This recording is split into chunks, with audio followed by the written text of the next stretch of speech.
Greetings, my good people. Hello, my name is Tiff. There's something that I feel like needs to be addressed.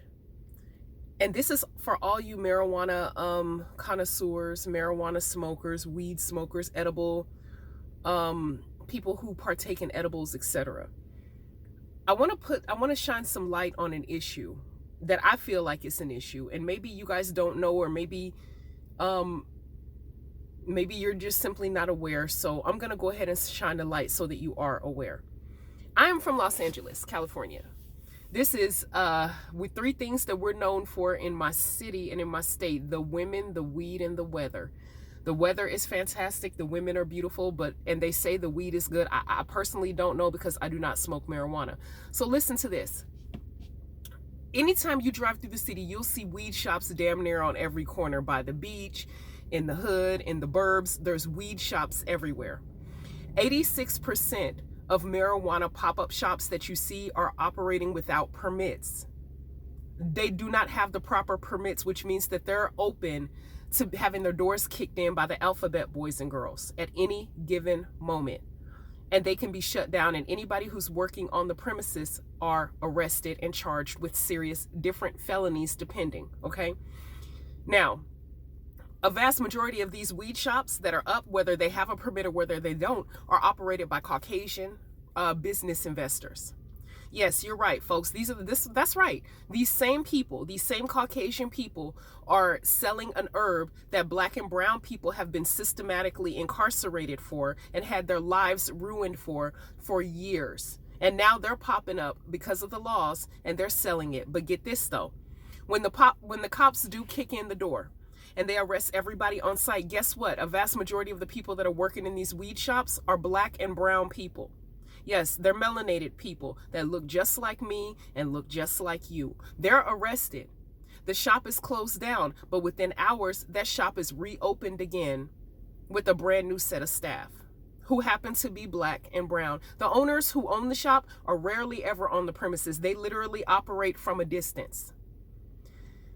This is a textbook example of systemic racism because white people are getting rich off selling cannabis and selling herb, and black people are going to jail still. Now, if you just so happen to see an ad in a paper or online for a weed shop that is hiring for staff, you don't know if the owner got his permit and is operating the legal way. You have no idea, because that is again above your that knowledge of whether or not the owner have permits and are operating legally. That's above your rank, your pay grade and your rank. So you really don't know. You just know it's a job, it's hiring, you need the money, and you work there. So I need you guys to be aware of this. If you ever decide to go work for a weed dispensary, you see these pop-up shops, you need to have it inside the back part and the front part of your mind that at any given moment you can be arrested and all you did was just work. You can be a contracted security guard. Meaning you work for one security company and they assign you to go work at this weed shop. You don't know shit about the goings on.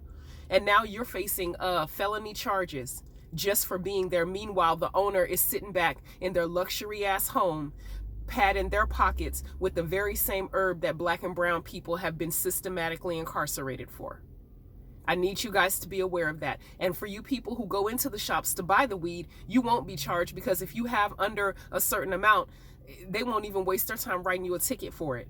But the people who are working in the shops are going to have their lives ruined with a drug felony.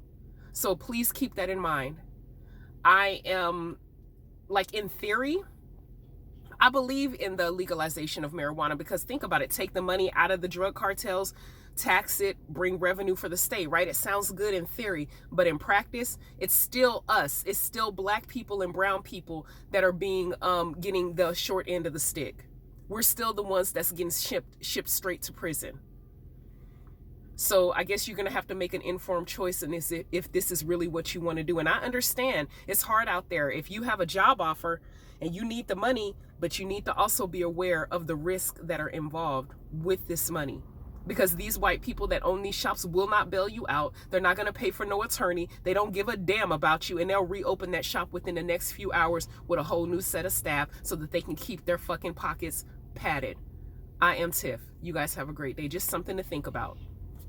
Ashe.